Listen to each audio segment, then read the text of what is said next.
Então, eu queria primeiro agradecer demais e parabenizar demais a iniciativa desse evento.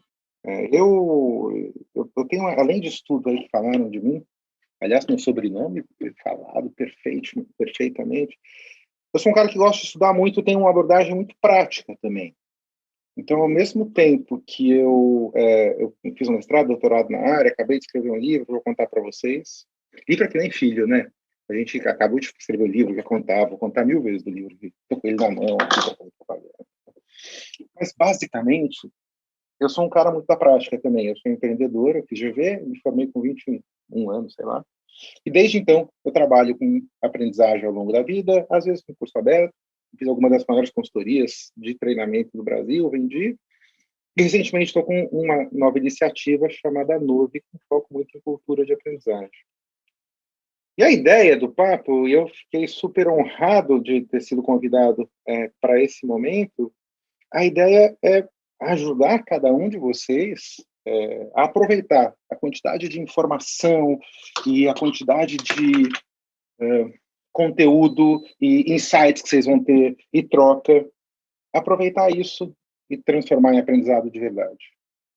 A gente não pode parar de aprender, mas a gente utiliza essa não pode parar de aprender como não pode parar de ser educado. Então, a primeira, talvez, grande sugestão que eu tenho é cada vez que a gente fala de aprendizado, a gente entender que educação é uma parte do processo de aprendizado, mas não é o todo. A primeira coisa é olha para o presente com o olhar do antropólogo, de uma antropóloga curiosa, um antropólogo curioso.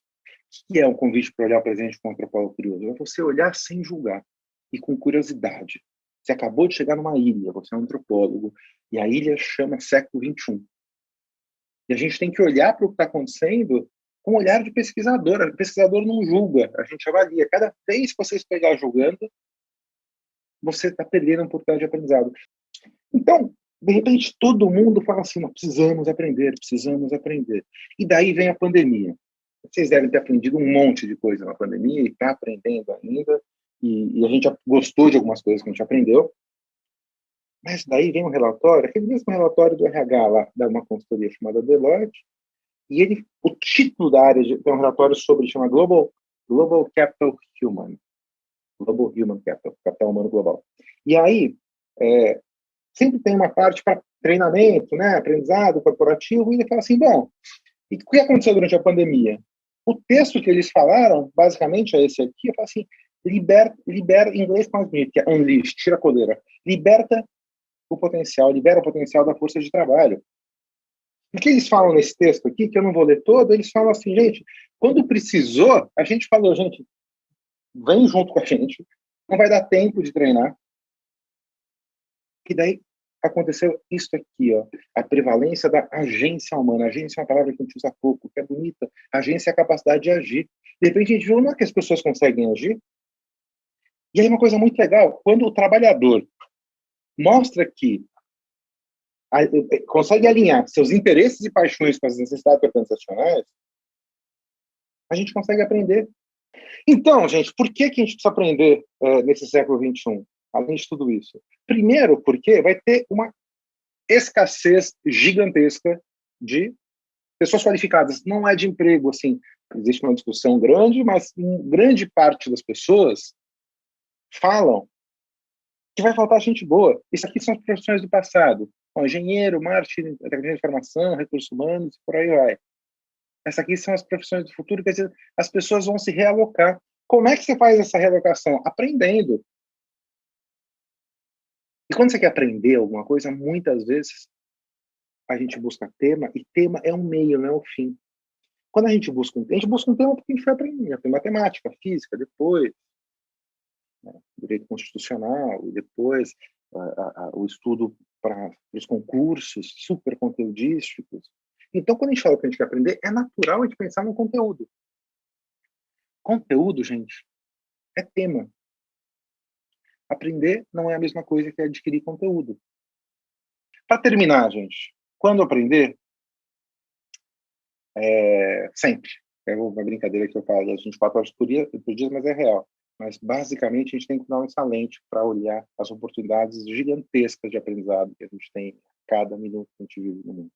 Gostaria de convidar, então, para participar do debate sobre o poder do aprendizado contínuo, o Ademir Piccoli e também Cíntia Menezes Bruneta, juíza federal do Tribunal Regional Federal da 5ª Região, TRF5, e secretária-geral da Infam. Doutora Cíntia, bom dia.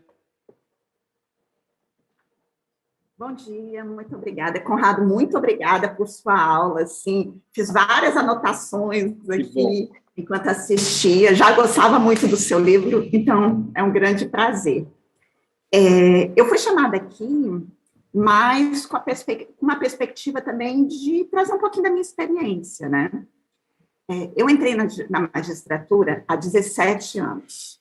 E eu entrei num tempo que, afinal, o juiz fez concurso, ele está pronto, né? Não precisa aprender mais. Como você mesmo disse, nos concursos tem aquele conhecimento enciclopédico, e para que mais do que isso? E do alto dos meus 20 e poucos anos, para mim aquilo era suficiente. E assim, para muitos colegas. Era relevante o fato de que eu nunca abri um processo civil na vida antes do meu primeiro que eu tive que sentenciar? Ou que eu nunca tinha assistido uma audiência antes da primeira audiência, antes da primeira que eu tive que presidir? Mas isso foi há 17 anos, né? Um mundo atrás. E, um pouco depois, a Infam, né, que é a Escola Nacional de Formação de Magistrados, surgiu, isso em 2006. E daí aquele juiz que nasceu pronto, que estava pronto depois de um concurso, começaram a pensar assim, não, o juiz tem que aprender. Então, vamos fazer o quê? Treinamento, que é o que você disse que não funciona, né? Vamos lá, exposição, vamos despejar conteúdo, transferir conteúdo. E falar, a legislação mudou, então vamos continuar transferindo conteúdo. Mas, olha só, mas isso não funcionou, como você, inclusive, viu. Transferência de conteúdo e treinamento não funciona. Porque a questão é que o juiz não é o que ele guarda na cabeça. Ele tem que desenvolver competências. E veio essa questão, vamos desenvolver as competências dos magistrados. E como é que a gente desenvolve competências? Vamos pensar em metodologias ativas, problem-based learning, pensar naquela interseção teoria e prática, porque, afinal, de que serve o conhecimento do juiz se não está ligado à prática? E depois de um tempo, isso já não era totalmente suficiente. E hoje a gente está entrando numa outra perspectiva, com laboratórios de inovação e metodologias inovadoras para quê? Para transformar o juiz em solucionador de problemas. Aquele que, de repente, agora está tendo que aprender sobre design thinking, porque ele viu que o foco não é exatamente a sentença, mas até o público-alvo. Não serve de nada você despejar conhecimento e latim e sem solucionar problemas. E sem solucionar problemas até de uma forma democrática. E eu estou falando tudo isso para tentar contextualizar que, assim, você está vendo, né? A gente está pensando a formação do juiz, a gente está pensando no aprendizado do juiz, com aquilo que você disse de que, olha, não é um simples aluno, né, um aluno daquele tradicional, então vamos dar o protagonismo, salas de aula inversas, e etc., porque é assim que é para funcionar, o juiz é o protagonista. E a formação tem pensado e tem evoluído, a gente passou como eu falei, das aulas expositivas, etc., para agora a gente ter uma perspectiva. E vamos falar de prototipagem, vamos falar de um mínimo produto viável, vamos ver o que a sociedade quer. Porque isso que é o interessante, o juiz não aprende para ele, o juiz deve aprender para a sociedade. E aí que entra o grande problema. Richard Posner, ele escreveu vários livros, o mais famoso é Como os Juízes Pensam. E nessa Como os Juízes Pensam, ele disse uma coisa interessante. A magistratura, ela tem uma dificuldade porque ela não tem incentivos. Veja, eu sou juíza federal. Na Justiça Federal existem exatamente 2 promoções na carreira inteira. Uma delas que nem deve chegar a mim, que é uma promoção para o tribunal. Eu era juíza em Fortaleza e fui promovida para Souza, no interior da Paraíba. Adoro Souza. Se tiver alguém da Paraíba e de Souza, sabem que eu sempre falo isso. Adoro Souza. Mas isso é uma promoção, então veja, são pouquíssimos os incentivos dentro da magistratura. E é o que Richard Posner fala, como é que você vai lidar com profissionais que não ganham por produtividade, que não são incentivados a pensar diferentes, que não são incentivados ao quê? A aprender. Como é que você lida com a necessidade, o poder do aprendizado contínuo, se aquele juiz não precisa ser relevante? Todos os juízes ganham mais ou menos a mesma coisa, têm mais ou menos as mesmas funções, e depende de cada um dos indivíduos achar que é relevante se formar, que é relevante se educar, que é relevante aprender. Mas, ao mesmo tempo, como eu sei que todas as organizações têm o foco no cliente, e o judiciário não é diferente, o serviço público não é diferente. Então, essa é uma das minhas perguntas. Como é que você, num ambiente em que agregar valor não é tão objetivo assim, você se tornar relevante não vai mudar muito a sua vida, especialmente financeira, muito pelo contrário, provavelmente você vai ganhar até mais trabalho se os outros acharem que você é relevante. Como é que você incentiva a educação e o aprendizado contínuo? Essa é uma das grandes questões. A gente já condiciona a promoção a uma formação continuada. Mas como eu falei, é 1 ou 2 promoções na vida, né? Um juiz, hoje em dia, deve ficar na carreira de 50 anos. Você desenvolve as competências que são necessárias para isso. E, como falei, a minha função aqui era mais contextualizar, mas aí eu deixo essas reflexões e essa angústia. Atualmente eu estou na Escola Nacional de Formação de Magistrados, sou a secretária-geral. Minha função atual é pensar não só na jurisdição, mas em como melhorar e como impactar, como ter um impacto positivo na sociedade, mais do que isso, como preparar os juízes para a complexidade da vida atual. Novos direitos surgem o tempo inteiro. E basta o juiz que saiu do concurso com conhecimento enciclopédico. Hoje em dia, a sociedade aceita a juíza que eu fui, que nunca tinha assistido uma audiência e presidiu, e que nunca tinha aberto um processo de verdade e sentenciou. Então, enfim, assim, reflexões como você está vendo, angústias, mas queria te perguntar isso, assim, em organizações em que demissão só se você cometer um crime, como é que se lida? Minha cachorrinha querendo aprovar, acho que ela tem opiniões fortes. Você sabe, assim, primeiro, obrigado, adorei quando eu falo, tem tanta coisa legal que eu não sabia e que você está trazendo. Mas tem 2 coisas que me vieram à cabeça. A primeira e tem um pouco a ver com a rotatória, com o semáforo, que é confiar que as pessoas são seres bons, que querem aprender e que querem fazer melhor o que fazem. Que boa parte do estímulo e da motivação vai nascer de cada um. É uma coisa de acreditar nas pessoas mesmo, sabe?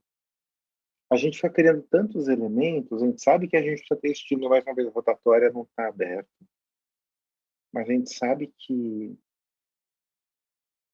as pessoas elas são seres aprendentes.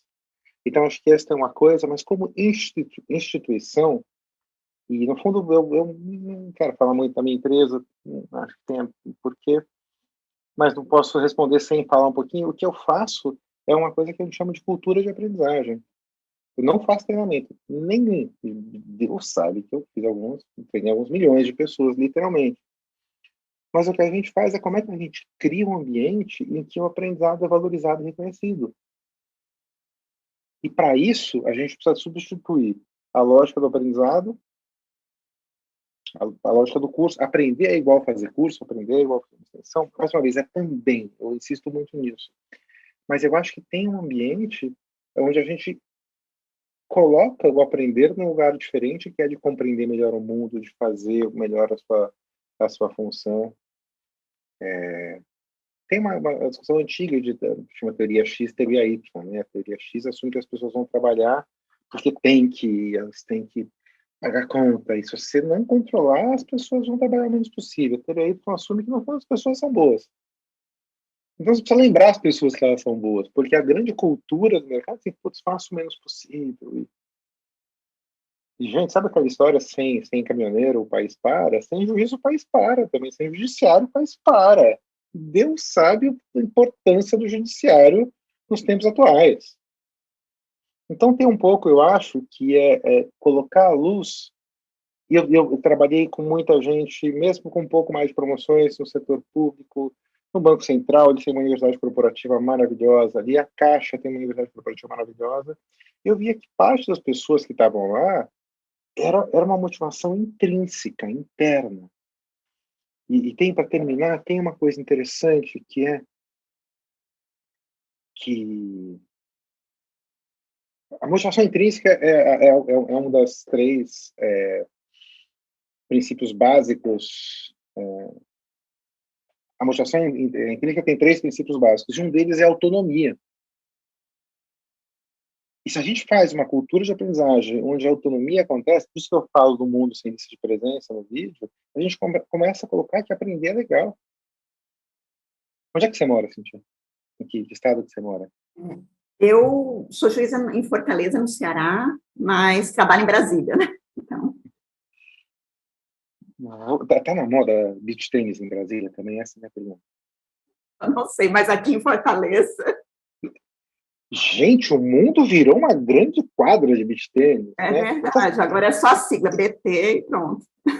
E aí, se as pessoas têm tempo, eu jogo também, tá? Quero dizer isso, não tem um olhar crítico, mas se as pessoas têm tempo, e de repente tanto tempo sobrando, é porque beach tênis virou uma coisa gostosa, tem uma coisa coletiva, ele é fácil, né, etc. Como é que a gente cria, dentro do judiciário, uma cultura onde o aprender, o trocar, é válido? Ou pior, será que essa cultura já não existe? Por que tiveram 2.200 pessoas inscritas nesse evento? Né? Então, eu acho uma palavra um pouco usada demais, mas eu acho que ela é adequada aqui, é a ressignificação do aprender.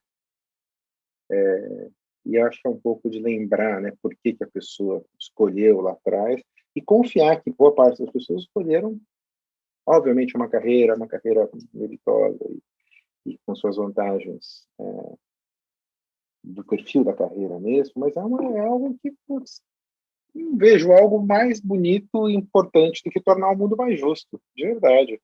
Eu acho que talvez seja um propósito gigantesco, talvez a pena lembrar de vez em quando das pessoas. Enfim, é isso que me veio, adorei escutar tudo que você falou, foi muito bom. Obrigada. Oi. Oi. Temos, claro que sim. Ok. Ouvi bem. Por favor, se apresente e faz uma pergunta, tem que ser rápida. Se puder ser direto para a pergunta, porque a gente tem bem pouco tempo. Obrigado. Se apresenta primeiro e faz a pergunta, mas o microfone tem que funcionar. Ali. Na motivação intrínseca, no propósito, no motivador maior. Como a gente consegue motivar a pessoa a ser um melhor profissional baseado nesse propósito maior? Se isso ele pode ter um método para isso, ou se isso é de cada um, é individual e não tem jeito mesmo? Ainda bem que você falou que não é só lucro. Como motivar para ter lucro? Porque, coitado da pessoa que só vive por causa do lucro, né?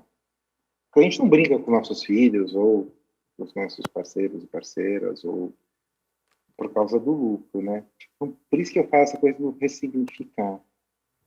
Eu acho que tem um elemento.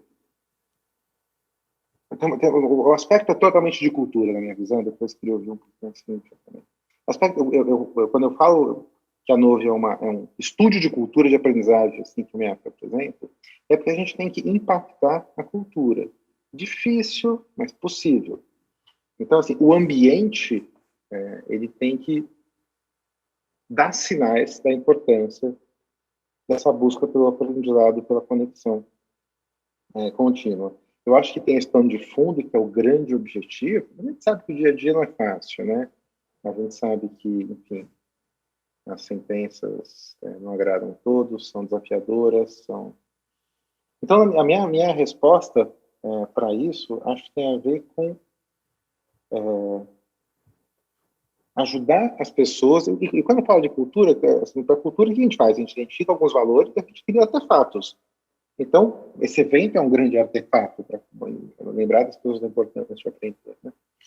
Mas acho que tem muito a ver com os grupos organizados do judiciário lembrarem primeiro dessa escolha e começarem a reconhecer de outra maneira o prazer de você poder ser um profissional melhor.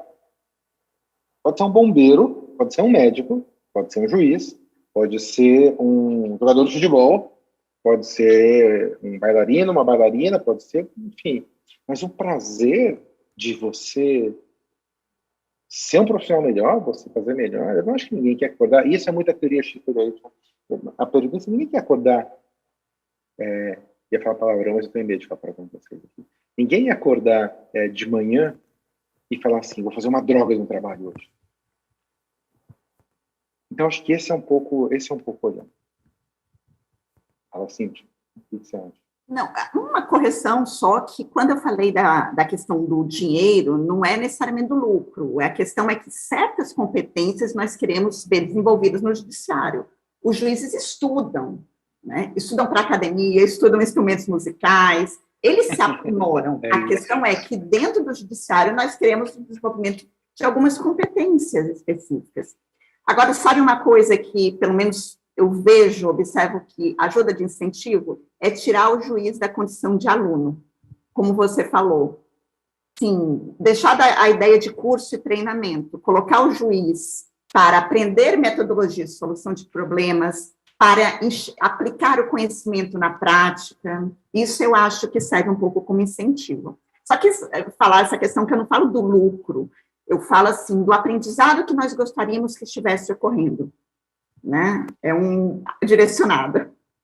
Sabe uma coisa, só para falar do outro lado, eu acho que as carreiras em que o aprendizado é incentivado por um ganho pecuniário crescente se beneficiam disso. O cadastro foi se beneficiam disso. Eu não acho necessariamente ruim você... é um dos estímulos. Vocês estão num conceito onde vocês não têm muito esse estímulo, né? Então, acho que... só para não também fazer, não, todo mundo aprende, não. Uma carreira... Eu estava outro dia num voo, que vou super rápido, e tinha uma pessoa do meu lado estudando, e eu vi que ele usava aplicativo, e eu falei: o que você está estudando? Eu falei: não, estou estudando medicina. Ela: você vai fazer concurso agora, vai fazer residência? Eu falei assim: não, eu estou no 5º ano, mas eu sei que eu vou me ferrar ano que vem, então já estou estudando. Não acho uma coisa, a essência do lifelong learning, né? Agora eu pensei: por que você quer fazer? A gente começou a conversar. E claramente tem um aspecto financeiro na escolha dele. Ele quer ser um médico bom, é o primeiro médico da família, ele é médico bom, ele está pronto para a carreira, tem a ver com várias coisas. Então, eu não quero também tirar. Eu acho que o fato de não ter esse estímulo dificulta, não tem dúvida. Conrado. Tem uma pergunta online? Tem mais uma aqui, rapidinho. Vamos ver se tu vai conseguir responder rápido para a pergunta. Pergunta de sim ou não agora.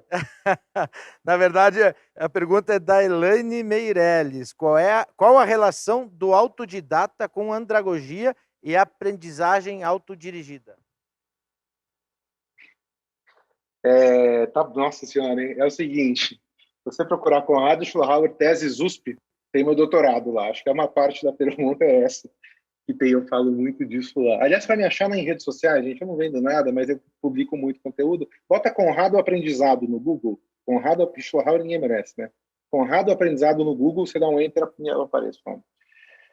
Autodidata, andragogia e autodireção. Vamos lá. Eu vou para as definições super rapidamente. Autodidata é aquele que aprende sozinho, né? O didata é o que aprende, né? O autodirigido é quem conduz o processo de aprendizado.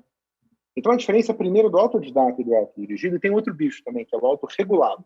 Eu já vou falar que é super importante. Então, o autodidata é a pessoa que vai lá e fuça e descobre, e é realmente, às vezes, para poucos. O autodirigido é aquele que consegue conduzir o processo de identificar a necessidade, construir as estratégias e tem a energia e a motivação para continuar a implementar essas estratégias. Esse é o autodirigido. Então, todo autodirigido é autodidata? Não. Todo autodidata é autodirigido? Não. Andragogia, daí tem autorregulado, só é aquele que é uma autorregulação, na verdade, é você se observar. Eu me observo muito como eu vou mudando. Eu, durante o livro, achei que escrever todo o livro à mão. Gosto muito de escrever à mão artigos. Eu tenho que ir para o livro, não rodou. Usei um software. Então, é você olhar e se observar como se fosse um coach de aprendizado de si mesmo, para verificar qual estratégia faz sentido para qual tema, para qual momento de vida, esse tipo de coisa. E a terceira aspecto, andragogia, é uma área de pesquisa que estuda o aprendizado de adulto. Então, basicamente é isso. A andragogia é uma área, tem uma outra que chama eutagogia, que é um pouco depois. A andragogia tem mais corpo científico estruturado. É uma área de intersecção da psicologia, da sociologia, da educação. Não tem o mesmo embasamento científico da pedagogia, eu insisto nisso. Mas, então, basicamente é isso. É uma área de estudo.